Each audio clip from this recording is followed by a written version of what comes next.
ត្រាំប្រកាសថានឹងពន្យាពេលរហូតដល់5ថ្ងៃបាទបន្ទាប់ពី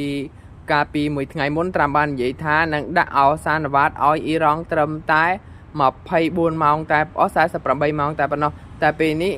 ត្រាំប្រកាសថានឹងទុកអោសានវ៉ាតរហូតដល់5ថ្ងៃបាទឲ្យអ៊ីរ៉ង់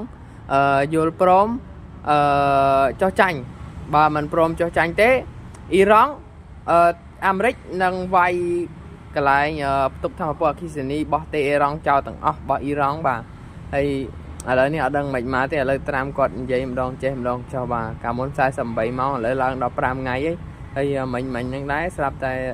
រៀបចំចរចាគ្នាហើយស្រាប់តែអ៊ីស្រាអែលដាក់ចំទីក្រុងទេអ៊ីរ៉ង់ទៀតហើយបាទធ្វើឲ្យអ៊ីរ៉ង់ក្រៅកាហាយទៀតហើយយើងចាំមើលទាំងអស់គ្នាថារឿងទៅជាយ៉ាងណាទៀតបាទព្រោះមើលទៅមិនបានចរចាទេរឿងនេះមើលទៅចរចាបាញ់អ៊ីស្រាអែលហ្នឹងអញ្ចឹងដែរហ្នឹងហើយអាមេរិកហ្នឹងអត់មានចេះ